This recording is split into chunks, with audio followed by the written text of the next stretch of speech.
Boom! Episode 2, everybody. Thank you for tuning in. It means a lot, I'll be honest. And I am Austin Day, the host of On the Side, also known as your friendly neighborhood Spider-Man.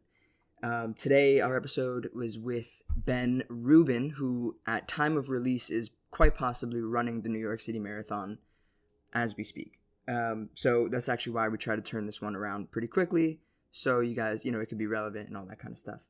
But we talked about training about the New York City Marathon, all of the ups and downs of, reaching out for help and learning how to do things on your own, and then also learning from other people, some of the, just some things about running culture. And it was fun. We dove into a lot of topics, and I think it was a really worthwhile conversation. I think you guys can take something from it. I know I did. I left feeling pretty inspired and excited.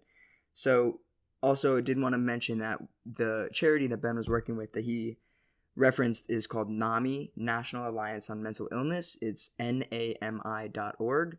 Go ahead and check it out if you feel like you might benefit from some of the things they offer.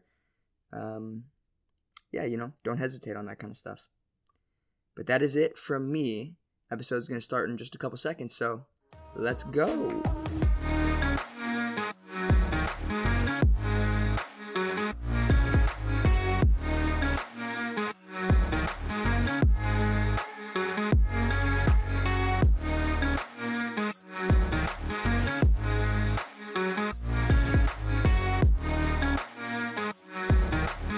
Yeah, we are live. How do I sound? You sound good. I mean, no better, More no important, how worse. do I look? Yeah, well, luckily nobody That can see will that. be. Yeah. So here we go, ladies and gentlemen, friends and family, strangers, foes, and everybody in between. This is episode 2 of On the Side. I'm joined by Benji, aka Ben Rubin, one of my longtime college buds. How you doing, man? What's up, everybody? Thanks for having me on, Austin. I got to listen to a good amount of the Oliver with Austin Oliver in episode 1, and I'll see if I can match the energy. Yeah, we'll be running polls pretty soon of like favorite guests, so we'll be getting some feedback quickly and see if you're gonna be allowed back on. People love Oliver. I'm not. I don't know how well that's gonna go for me, but okay. Yeah. So you know how it goes. You got a rundown of the format a little bit. So we'll just jump right into kind of what you do as your main occupation and just kind of give people a good sense of that. Yeah. So about 14 months ago, I quit my job in management consulting to start a software startup. What we do is we take the data being gathered by these large industrial cooling systems that people, for the most part, aren't doing much with, and we run predictive maintenance and predictive analytics software on that for our customers. So our customers are like, cold warehouse operators, cold trucking companies, industries like that. And we're looking to get into some more exciting spaces too, like indoor farming and electric vehicle charging. But that's kind of the skinny of it. We're raising our seed round now. We've been kind of bootstrapping for a year, and it's been quite the ride. It's been a lot of fun. Yeah, it's been fun. I've been trying to watch on the periphery and text you every now and then, like rooting for you, bud. But yeah, that stuff's kind of over my head. I'll be totally honest, so I'll just kind of let you go with it. But yeah, it's tough. Like, I don't know. There hasn't been. I mean, we've had a lot of big progress from a startup point of view, but like getting our first paying customer took a couple months, and that was a huge step, and we were so excited about that. We were talking to people from or on the outside, and like, so what's going on? And like, oh, we had one paying customer. They're like, okay, like, sweet. So like translating the growth and the steps that you feel like you're taking from the inside to like, I don't know, making people care about that on the outside is a little bit difficult. But like what, because you have to match like what people care about on the outside, which is that number, and it's just doesn't necessarily translate over because like you've done so much on the inside that. Exactly. Yeah. Exactly. People are like, cool. Like, how much money do you make? Like wow, like you're a founder, CEO. Like, sweet. Is the company worth $1 billion? And you're like, no, we're probably worth like $50, but like, But do you have, I mean, yeah, like that's a big deal when you get a paying customer, you get that first dollar, yeah, like Mr. Krabs, you know, you got it framed up. right. I actually Yeah, see it behind, yeah. no, I'm just kidding. It's not behind you, but, yeah, that's cool. If I had a desk, if I had an apartment, it would be, but I'm pretty transient right now. Yeah. I'm recording this out of my girlfriend's apartment down in Battery Park, and I'm between there and Philadelphia, which is home for me. So kind of living with my parents, crash with my girlfriend, living the dream of when you don't make enough money to have an apartment. But well, look, I mean, all all of the wannabe startup founders and whatnot take lessons. You're all in. You said, I'm going homeless, you know? totally, yeah. You sleep outside the subway station next to the Linux thing so you can charge your laptop, and you work Yeah, on 14th Street. Yeah, yeah. no, One of that's those good. guys that squats on those portable chargers. Yeah, you're all in. That's good. Yeah. That's what commitment looks like. So that's cool. Honestly, I would want to take like a whole episode to talk about the nitty gritty of that. Yeah. Because that's Yeah. obviously a space I know like very little about, and you could probably drop a lot of knowledge for a lot of people. But sticking with the theme of the show, we here at On the Side, we try to jump into, you know, the things outside that 9 to 5 or what those passion projects are. And you are coming up on race date soon. So you've been training for the New York City Marathon for a little while. Is that correct? Yeah. So I was supposed to run the marathon in 2020, which didn't happen for obvious reasons. And my registration was pushed out to this year. And I wouldn't say I've been training for the past full year, but I've certainly had it on my mind, and I've been doing more intense, more targeted training over the past roughly 8 weeks. And yeah, we're exactly a week out. We're recording this on Sunday, whatever today is, but Halloween. It's 1 week from Marathon Day. So we're getting close. Yeah, that's exciting. I was actually thinking this morning like when I should release the episode, because in general right now I'm thinking like longer term, like more like maybe 2-3 weeks or a month between episodes.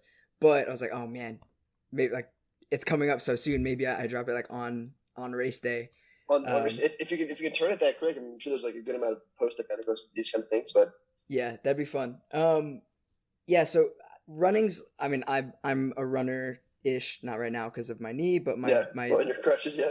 And it's also in my family, like my dad's ran marathons and whatnot, and I like running. Oh, I didn't know that. Yeah, but that's a cool ass dude. He also just like one of the nicest guys. He will appreciate that. Walk the earth. But I like running as a sport is cool because it's definitely a hobby where you can do it very casually, once or twice a week, a mile, 2 miles, but at the same time there's like a very clear measuring stick of being a committed runner, and it's like marathons, you know, like that's definitely like this end point for a lot of people. You have an athletic background, so you were probably running at least semi-consistently most of your life. When did you kind of decide like you were going to lean in more into running? So I kind of got the like distance sport bug when I was really a junior in high school is when I did my first triathlon. So that's just like it's a mile swim, a 26-mile bike, and then a 6-mile run. My dad signed up for his first one when I was a junior in high school, and he encouraged me to do the same. And I did that, and like, you know, once you do that, the endorphins and like the race day attitude, like wow, like this shit's pretty fucking fun.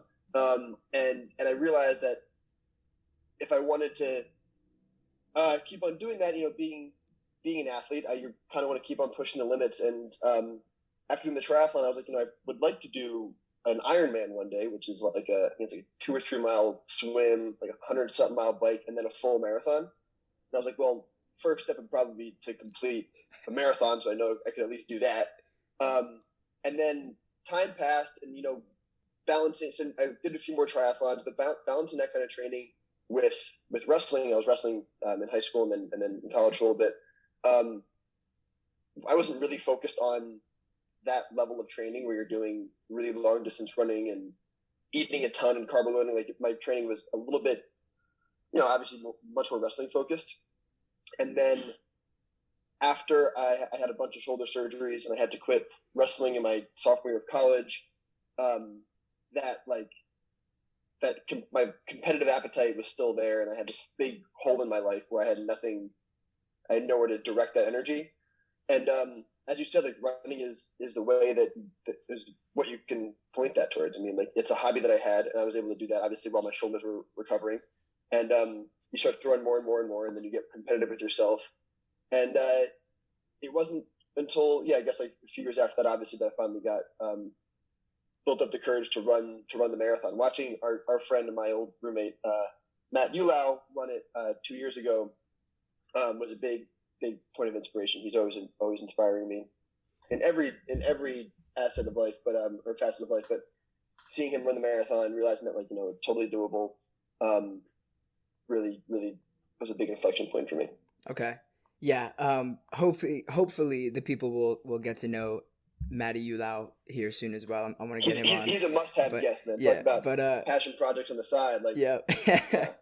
No, okay, so it's like maybe a couple years ago you kind of went through this like little goal setting exercise.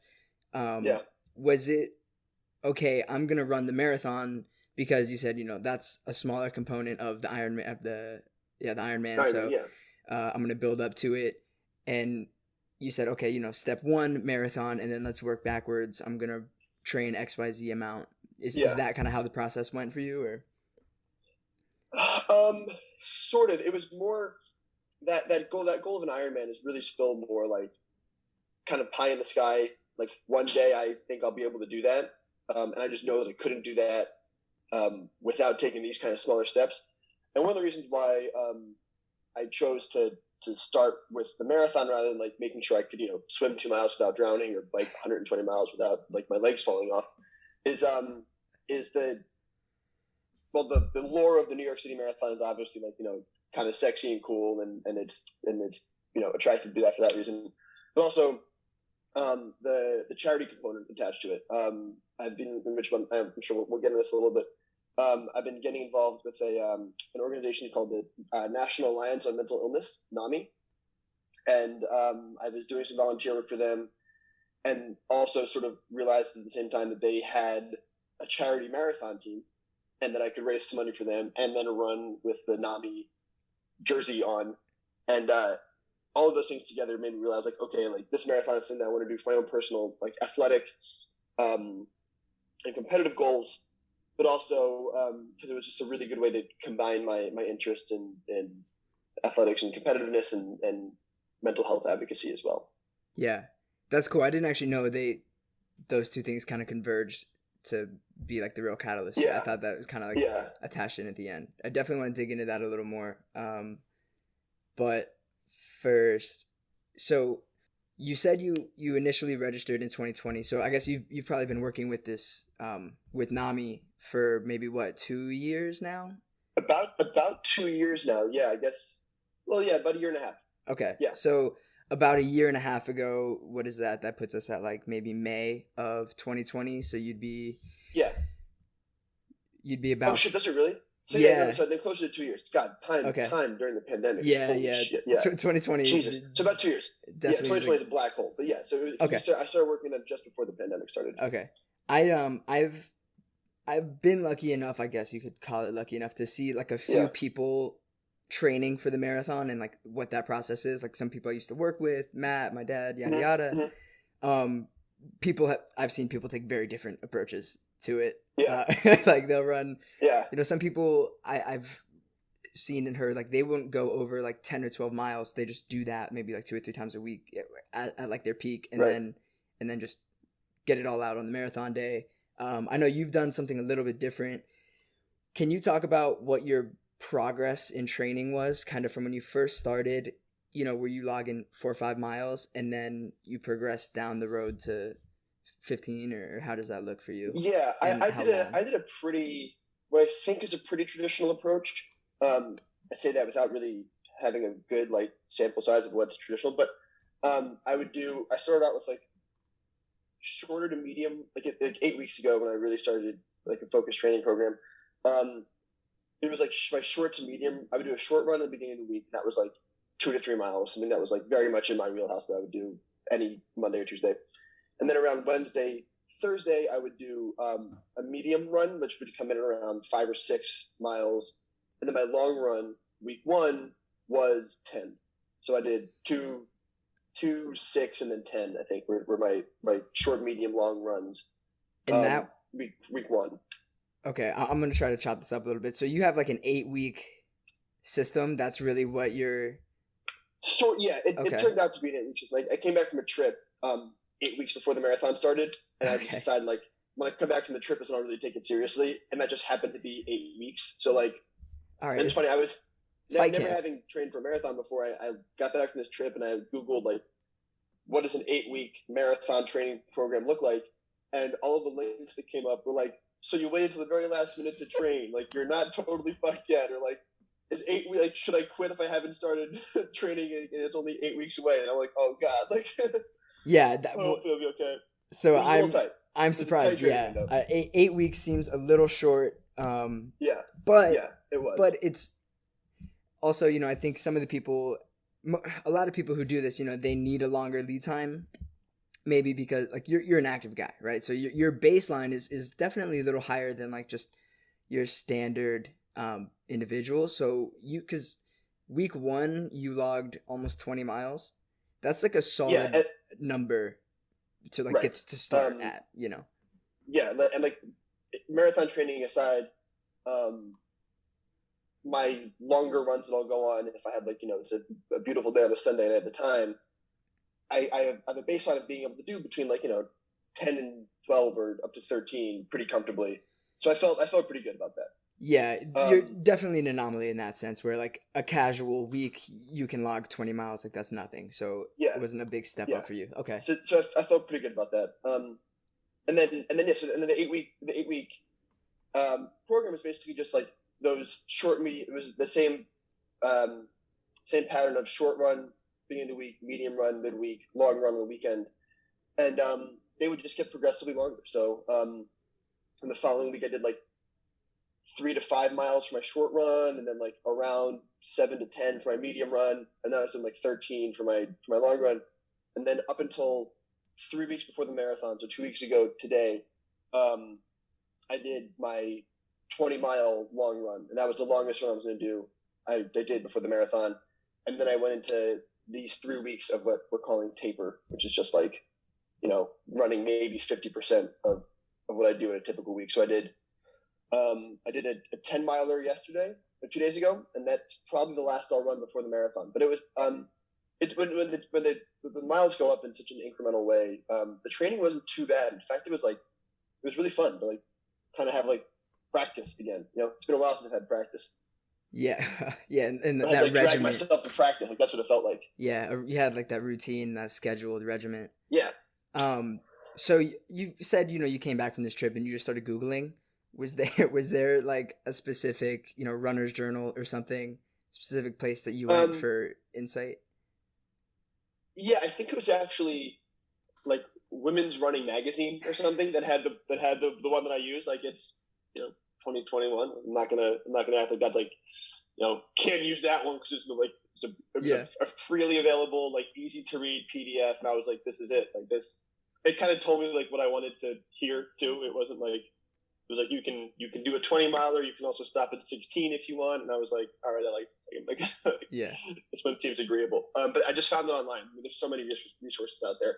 And then I also asked people who I know who had trained. You mentioned Matt. My cousin has run a bunch of marathons, and something that I've gotten pretty used to over the past year with like trying to get a business off the ground is not being too bashful about asking for favors. Like just like asking people like if they can help out to any degree. I know I would be happy to help anybody if they asked. I don't get asked that often. But yeah, like being comfortable like reaching out to your network and saying like, hey, like you've done this before. I mean, it's such an important life skill that I'm getting better at.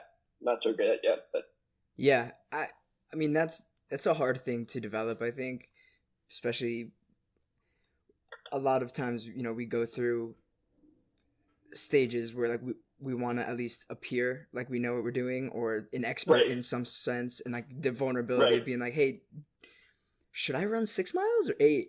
Like someone could very easily be like, I don't care, just run it, and you're like, all right, whoa, yeah. okay. Especially when those questions like are potentially like just like stupid questions. Yeah. Like, well, I wanted to ask you this later, but like even down to something as basic as like, hey, what shoes should I buy? And like, it's obviously that's a personal thing, but that's also important to know the brands or some trade-offs that you might get from a Hoka or an On or from New Balance. Yeah. We might get into this later, but the one that I felt particularly stupid was like asking people like, what should I eat like day of? And it was like they're like, I don't know, like, what foods do you like? And I'm like, I don't know. I don't remember. Yeah, and I mean that's interesting, right? That you just Google 8 weeks. It's nothing too complex. I think that's another thing too. Is like when we I'm generalizing here, but like I guess when I look at something that I maybe don't know, I make it more complicated in my head, and I'm like, wow, totally. I just don't know how to start. I mean, this is like ridiculous. Where can I even find step one? And at the end of the day, like when you pull up that training regimen or whatever, it's just like it's simple but not easy. But the trick is just like being consistent and showing up, right? Like they're telling you what to do, you just have to do it. And that's one of the things I love about running is that like it's that easy. It's like lace up your shoes and like you could run in like a quarter lap or a quarter mile lap just again and again and again if you needed to. Like there's really no excuses to not get the work done. Yeah. As long as you have the equipment in the space. Yeah. And that's what's been so fun about training too, is like getting to run in some different places in Philly and New York, and it's been a gas. So when you are running, do you run alone or do you have a running partner here and there? So I run alone for the most part. My girlfriend's joined me in a few of my runs, which is always pleasant. I have been experimenting with like some music, no music. I've actually got really into running with podcasts because it's a good way to like kind of detach yourself from what's going on. The one time that I did run with somebody in my training, like kind of seriously, was I was at home and my older brother Matt was at home too. Not Matt Ulao, different Matt, my older brother. And him and I have always been training buddies, like lifting, wrestling. Like we have a great relationship. It's extremely competitive, but like in a good way. And him and I did a 12-mile run together, and like neither of us had any headphones on. And on that 12-mile run, I think I knocked my pace down by like nearly over a minute per mile, just because I had somebody that was there like pushing me. And like I didn't really need that for the rest of my time. Like I kind of wanted to have like a relaxed running pace, but when you have that training partner that's like right like at your like not at your level, like a little bit above your level, just like probably a step or two above your level that you're trying to keep up with. As we know with wrestling, with almost anything, like that's when you get your best results. And so I ran with Matt one time, and I posted like some ridiculous mile time that I was like, you couldn't even really believe. And I have yet to. I'm not gonna match that on a race day, even close to it. But mostly by myself, with the exception of like one or two times. Okay. It's a long answer to your question. No. That's exactly what I'm looking for. It seems like it, for you, it doesn't really matter. Like you like both. Yeah. But it has to be the right people. I mean, like, like running with people who like are trying to talk to you too much or like too quiet and weird. Like, it has to be that right balance of comfortability with the people. You know? Yeah. I mean, that being your brother is also pretty easy. You're inherently pretty comfortable with that. We're on the same page. Well. Yeah. All right. Yeah. So you bounce back and forth between Philly as well. So I know you're with your family a good amount. How helpful has it been with that kind of support system around, kind of like cheering you on and not doing it just in a silo? Like, so fantastic. I mean, my dad has never run a marathon, but he does like half marathons and does triathlon. So he's really involved and wants to know what's going on and is kind of living vicariously through me. And my mom's also super into it, and I've been lucky enough to have like a really positive relationship with my parents, and they're huge supporters of it. I mean, my mom has her moments of like being a worried mom, where like I came home from like one of my second longest run I did in training was like 18, and I came back from that and I was like kind of woozy, and like I didn't bring anything to eat or drink on the run, so I came back and I was a little spaced out, and she was like, "Oh my God, are you okay? Like, this is scary. I don't want you doing this anymore." I was like, "Mom, like, it's fine." But like other than that, she's totally great, and yeah, they'll be up here on race day, cheering me on and hopefully paying for a big post run meal, if I'm lucky. Is that an invite? No. Yeah. Yeah. Yeah, you should come.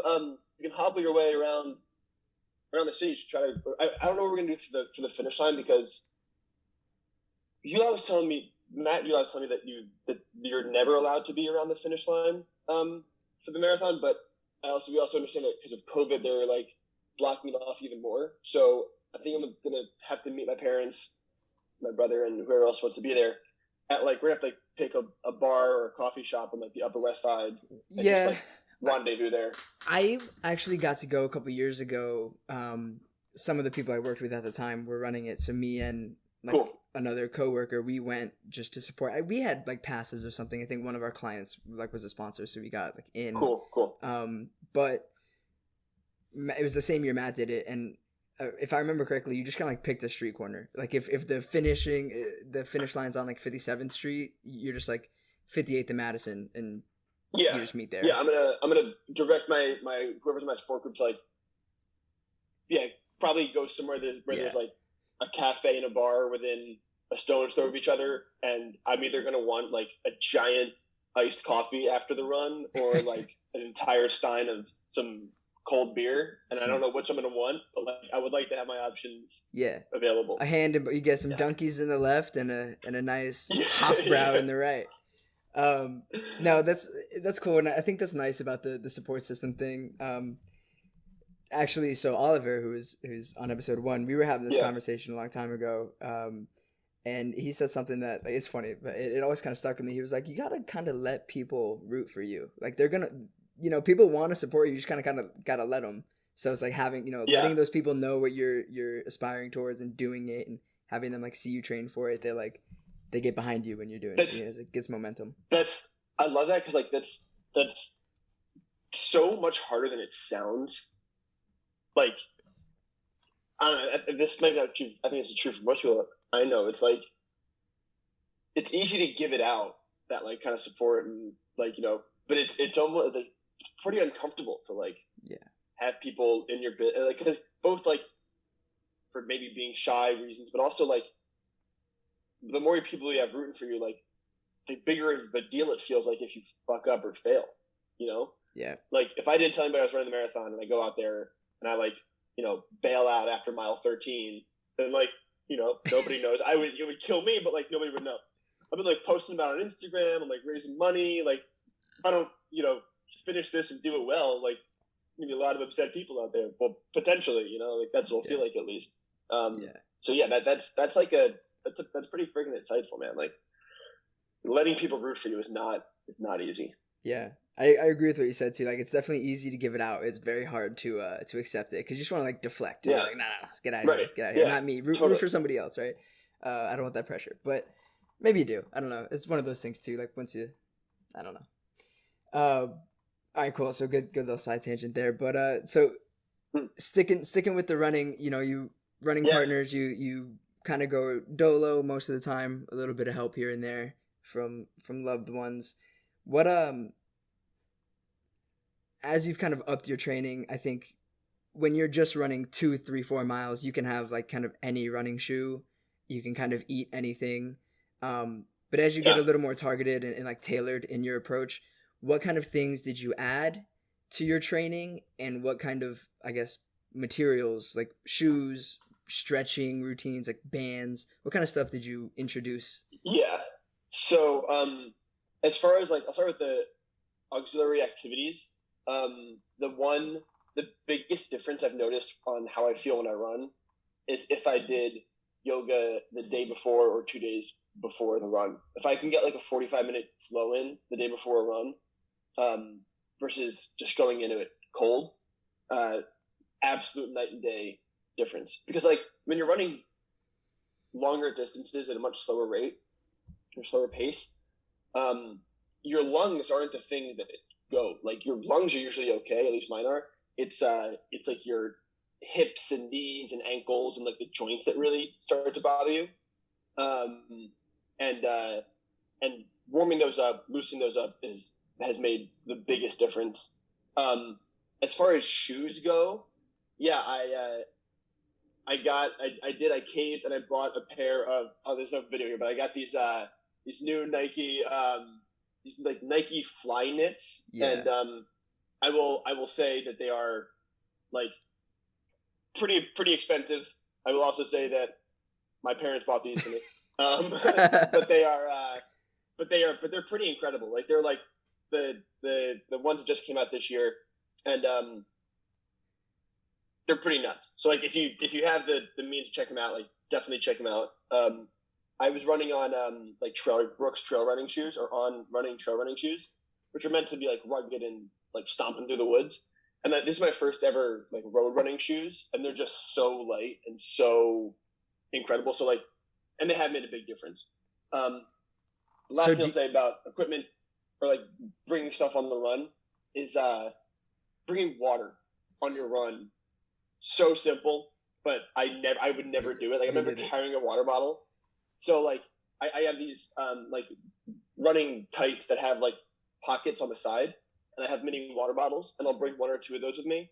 And you get caught at a red light, just like 2 swigs of water, and your body is so appreciative. Like you don't realize like, when you're getting like into those later miles, and like like it's getting hard to lift your feet up and your knees are hurting. A lot of that's just because of dehydration. Like it's an easy fix. So bringing water. I've yet to find the right food for the run though. I tried to eat a Cliff Bar on one of my runs recently, and it was like a little too chewy, a little too dense, and there was some serious tummy problems. It was a tough. it was tough. There was also this is going on my 20 mile. I learned what not to do when I did my last 20 miler. I brought Gatorade instead of water and a Cliff Bar, and I was also really afraid of. My stomach was like feeling a little bit weird. I just drank a bunch of coffee in the morning, and I was like, well, I know that whenever I take this like anti-shit medicine, it's like anti-diarrheal, like it really bothers my stomach, but it's better than, having an accident in Central Park. So I was like, I don't know what to do. I was like, all right, fuck it. Like, I'm going to take it. So I took like more than the prescribed dose, and I was drinking Gatorade and eating a Cliff Bar. And I got through the run, but once the run was over, I felt like I was going to die. Like my stomach was in so much pain, and it was because of the Imodiums, right? I took this like Imodium, and like I had like Imodium, a Cliff Bar, and a bunch of Gatorade in my stomach, and it was just like not going well. And after the run, like your body like needs nutrients, and I couldn't keep anything down. It was either coming right up or right out, and the rest of that day was like pretty dark. I was like lying on the bed, like shivering, feeling pretty shitty. So that was my last long run experience. Hopefully race day goes a little bit better, but yeah, it's a whole trial and error thing. Yeah, we just cut an anti-Cliff / Gatorade promo. Yeah, I know. No, but that's I hope that doesn't fuck up any like potential sponsorship deals. I love Cliff Bar. I love Gatorade. Absolutely. Actually, so at the end of the run, Gatorade, like by far my favorite thing to drink after a run. But during a run, I don't know. I think it's maybe just like too sugary or something. Water. If it ain't broke, don't fix it. Drink water. I guess a couple follow-up questions there. With the shoes that you have, do you train in those as well, or did you like try breaking them in? Yeah, and so running them? Well, I'll train as in like I do all my runs and all my road runs in them. Yeah. I've also been doing making an effort to mix in like a lot of HIIT classes and like still do some level of strength training. And in those cases, I don't use those shoes, or I'll either go barefoot or like regular sneakers, but or like, just like other active things. But Yeah. These are solely for road running.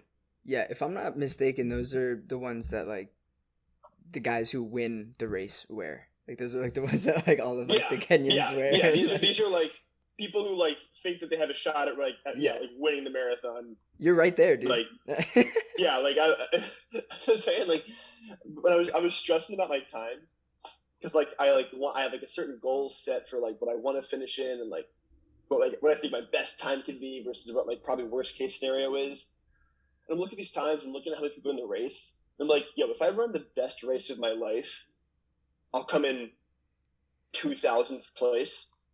And if I run the worst race of my life, I'll come in like 2,300th place. And it's just like yeah, why am I stressing about this? Why this is not? Do you like just because I have the fancy shoes, like who gives a shit? Miss the fancy shoes.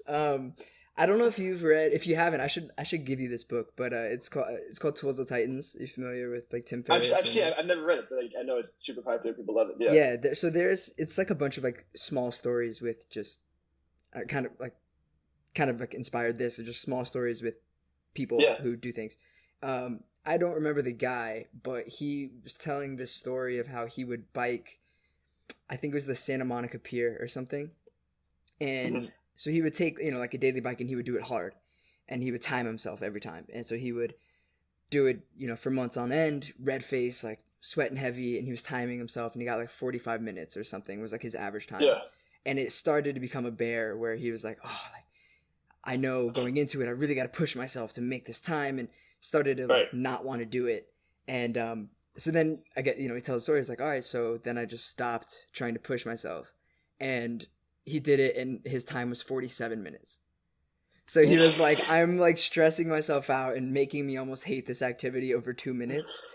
Like, let me just, let me just enjoy it. And it's very similar, right? 2,000, 2,300, at the end of the day. And that's why I don't, like, I have one of those watches that like a Garmin watch that like tracks my run and tells you like what pace you're running in real time.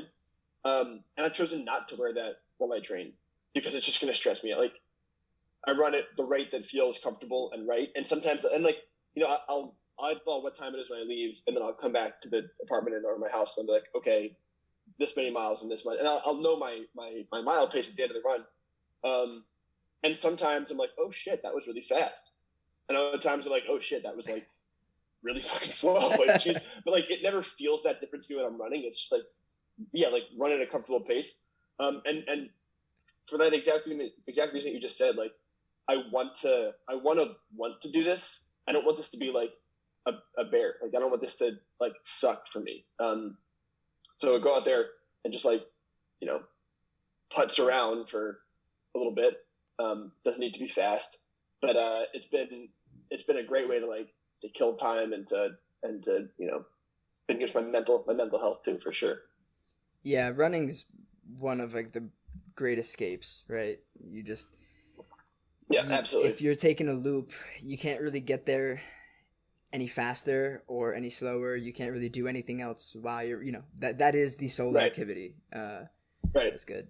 You can't scroll Twitter while you're like sometimes when you go to the gym or something in between sets, you can still kind of be on and check your email or send whatever, write a stupid tweet or read an article.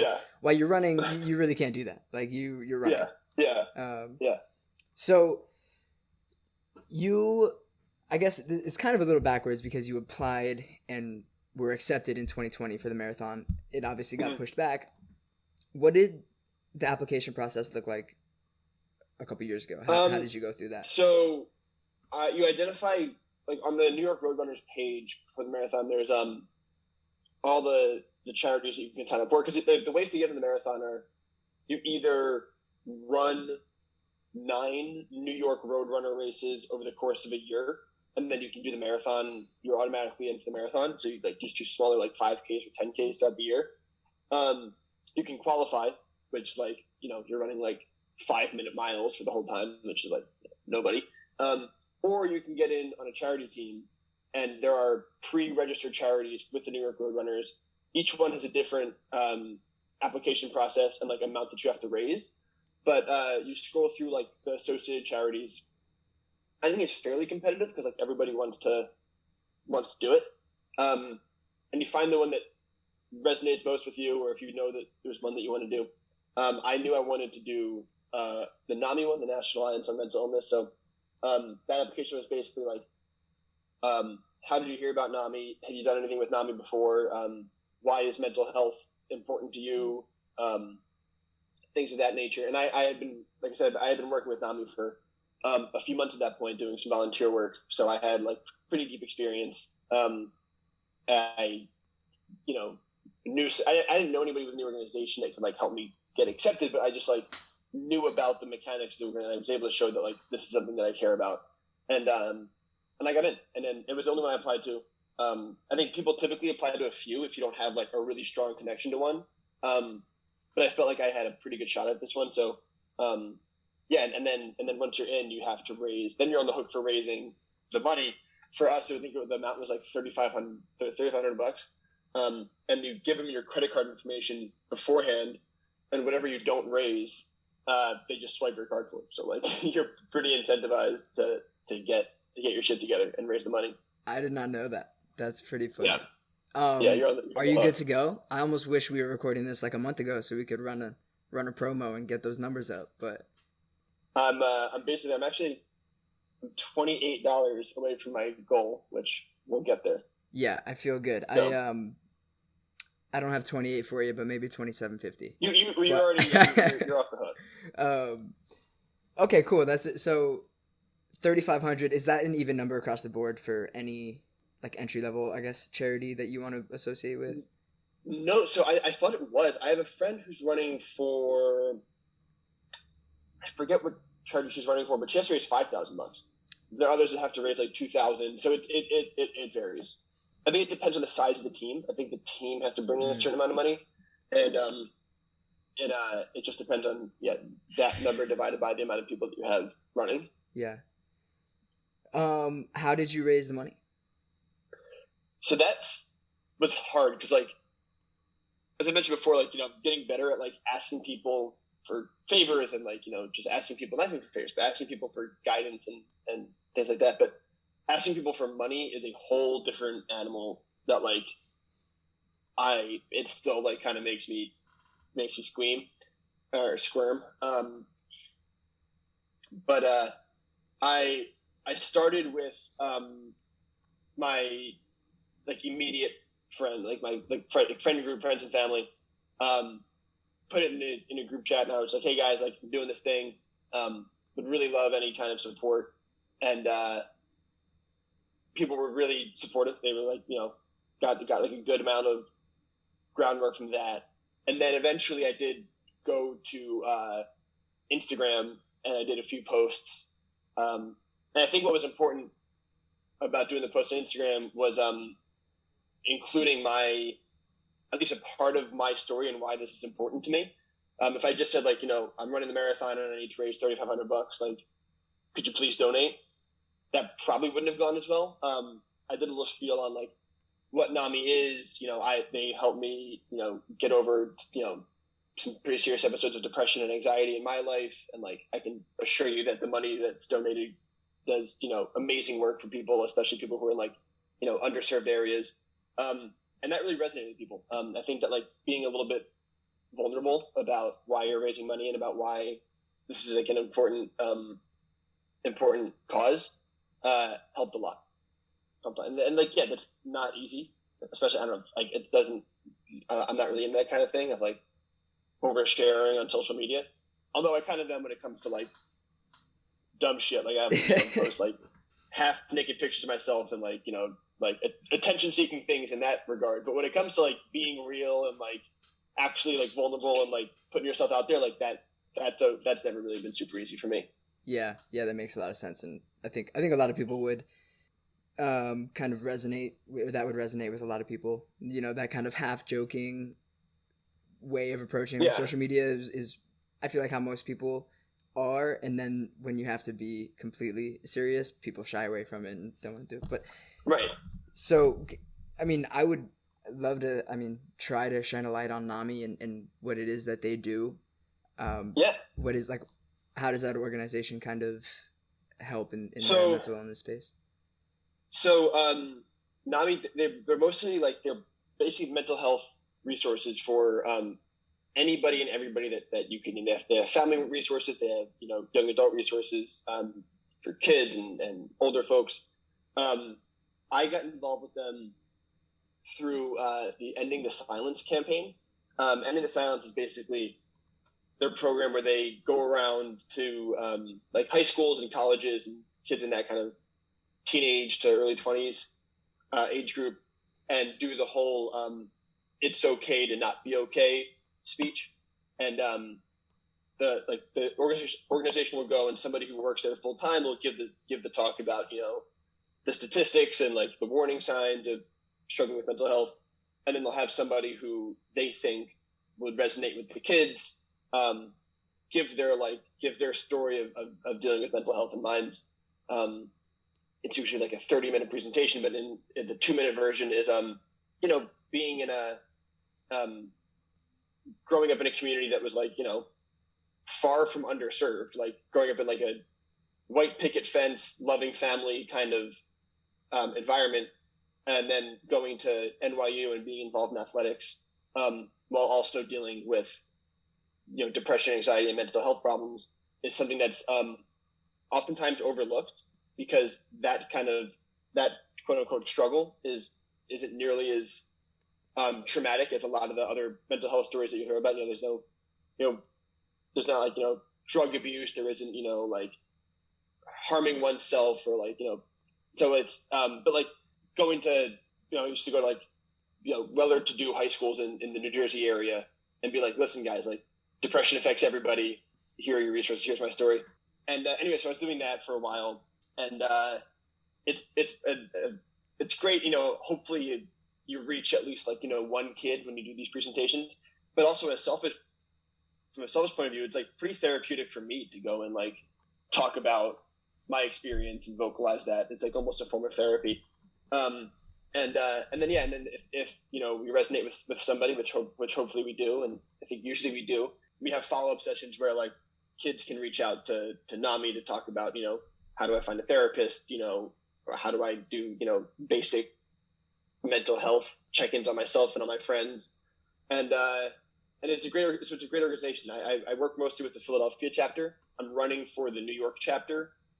They're politician over here. I know, yeah, they're related, but they're not exactly the same group. But obviously they're like very welcoming of anybody who wants to join. But it's anybody that's listening to this and has a thought about wishing they were a little bit more like literate and had a better mental health vocabulary. Their website, just Google NAMI, is really helpful, and it's an amazing organization. So that's the plug for NAMI. They've been extremely helpful for me, and they do really, really great work. Like I said, they serve everybody, but they do a lot of pointed work in the underserved communities as well, where like mental health resources like therapy is extraordinarily expensive. They do a lot of work of getting those affordable access to mental health resources for those kinds of kids, which is great. It's beautiful. I love it. Yeah, saving the world. Yeah, one brain at a time. And I think the last thing I said, it dovetails so well with running too, especially for me, where like I said, I alluded to earlier, running is like such a way that I tend to my mental health. Like it's so positive for me. So like for me to kind of combine those two, it just felt really natural, and like like I'm tending to my mental health while also raising money for other people to tend to theirs. It felt right, Yeah. It felt good. Yeah, no, it all. It's. I don't want to like jump into it too much, but it's going to be a recurring theme. Like with this show, probably half of the people that come on are going to be like fitness related side hobbies, and I am the same way as you, where like exercise is, for me, the easiest way to like deal with things. And I think for most people, either adding it in or starting to do some sort of like exercise related activities helps with that tenfold. Whether they know it or not, over time, I think it's really helpful to have an outlet for those kinds of things. I think that also like what you might see is across guests, and let me know if this ends up being wrong. I can almost guarantee it between myself and Oliver.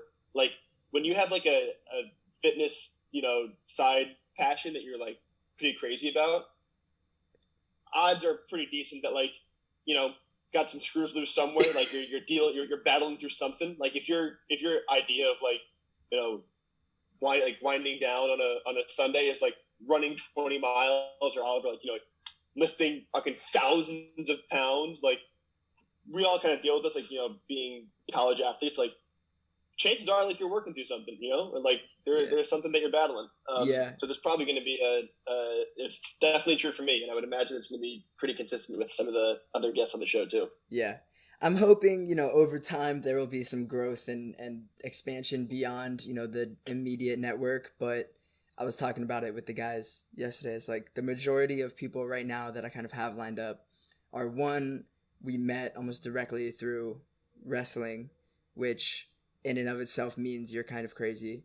And two are these like projects are like fitness related stuff, which in another manner means like you're kind of crazy. So obviously, I want to expand beyond that. And like I got some things or some people that I've already talked to that I want to get on that maybe have a different approach to different things, so there can be a little bit of variance there. But at the same time, like it's a lot of fun to talk about this stuff, so I don't want to ignore it because I love it too. Totally. So yeah, that's some of the most fruitful conversation, right? Like, so that kind of thing to share. So when we'll jump back kind of to NAMI and NYC Marathon, when you wanted to run a marathon and knew that NAMI was going to be the charity, or did you talk to NAMI and it was kind of like, oh, I can run the marathon and also support NAMI? How did that kind of... More the former. I knew I wanted to run the marathon, and in fact, actually, I first visited the page. To be completely honest, I visited the page, the New York Roadrunner page, to see if Beat the Streets had a team. I got involved with NAMI through Beat the Streets. I was a mentor at the Beat the Streets Philadelphia chapter. They have like a tutoring and mentorship program, so I was working there and realized that there was just like a big gap a complete gap in like mental health resources for these kids, and there was actually been a scenario where there was like a mental health scare, and we were really worried about one of the wrestlers, and we realized that these kids don't have any of the resources, so we partnered with NAMI to provide like a mental health resources center for the kids in Philadelphia, and that's how I met the people at NAMI. So Beat the Streets is like almost my primary like charity that I like to work with. They're awesome, as we all know. And I was going to run for them. They didn't have a team, but as I was scrolling, I was like, oh shit, like NAMI has a team, like perfect. And as I've mentioned a bunch of times throughout this past hour, like it made a lot of sense. It made a ton of sense. But hopefully, maybe next year we can all do Beat the Streets. That would be sweet, actually. That's a good idea. We'll keep the guy who was the mentor leader in Philadelphia, who like helped me and like encouraged me to do the NAMI partnership. Ben Rubin is now the executive director of Beat the Streets National. He just got promoted or hired like a week or two ago. So maybe we have somebody on the inside, and we can put together a pretty sweet team. Yeah, that would be sick. A bunch of wrestlers running the marathon. That'd be sweet. Let's do that. Let's work on that for next year. In singlets. Can we all rock old NYU singlets? Oh yeah. Okay, so are you the only one that you know running, I guess, like for NAMI, or is there like other people that you might know on the team? There's a whole team, and I've been bad about like doing the team meet and greets because they're all over Zoom, and like usually you're like running with your team and you're doing the whole thing. COVID's made that a little bit difficult. There's a whole team. We all have we'll all be wearing the NAMI like tank top jerseys that day, and there's a designated like NAMI watch part, like on like I think it's like 57th and First Avenue is like mile 22. The whole NAMI team, family and friends will be there watching together. So hopefully my family, and if you're there, you guys will get to meet some of them. But there's a pretty big team. Yeah. It was Nice. a good squad. Yeah, that was actually one of the earlier questions that I jumped over, but with the teams, like running in groups with like your people or, but it sounds like you kind of couldn't do that in this instance. I think some people did run together. I quite frankly was just like not on top of it enough to be involved in that. But I would have liked it. Maybe I'll get to see some people on race day. But what's been nice is like people post about their training on like Instagram and stuff, and I've been seeing people who I know just like independently of just through life, and like, oh shoot, you're running too, and I think I'll be able to get to see like I think we're all kind of starting around the same time, so hopefully I'll have like a little bit of a squad on race day morning, but Yeah. I'll probably want to run alone anyway, so we'll see. Yeah, but that's nice to have this little interconnected community, right? Like from all these Yeah, different walks of life and whatnot. That's pretty cool. yeah, yeah. I think that's something too. I think it's just me. I think it's gonna be a great day of like human achievement. I love like people crossing finish lines and like overcoming things like that. Just fires me up. Tears of joy. Absolute. Yes. Yeah. All right, man. So we're up on about an hour, so we'll this has been so fun, man. We'll start to wrap this up a little bit. You have race day in a week. Final thoughts, quick hitters. How you feeling? I feel great. I feel my expectations are like pretty low, so hopefully like I'll be able to smash them. And I'm really excited. Like more so, like I said, like just because it's gonna be like a beautiful day of people accomplishing things, and then I'm gonna get to hang out with my parents and my brother and loved ones, and like that's a good day no matter what the circumstances. And I'll get a cool medal and I get a cool silver cape.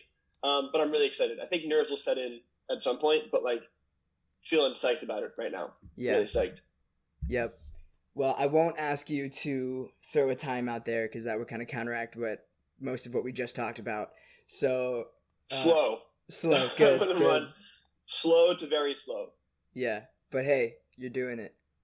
I am happy for you. This has been so fun, man. I'm so excited to see where this goes. I think you have like a great network of people that can contribute to this, and like sky is the limit. You have a gift for talking to people. I think this is gonna be it's gonna be super exciting. I can't wait to tune into all of these to come. Yeah, I appreciate that, man. I'm excited about it, and thank you for joining. This is the part where I just hand it over to you. You can plug your Instagrams, call your mom, your dad, do whatever you want. The floor is yours, my friend. I would say go Google the National Anti-Mental Illness and do something for your mental health today. Everybody should be tending to their mental health on a daily basis. So if it's meditate for 5 minutes or do some yoga or go for a walk, check out NAMI and do something to serve yourself and take care of yourself. That's my request to everybody. Boom. Good. I love it. Love it. That's Thanks great. so much, man. Yeah, Hell appreciate it, man.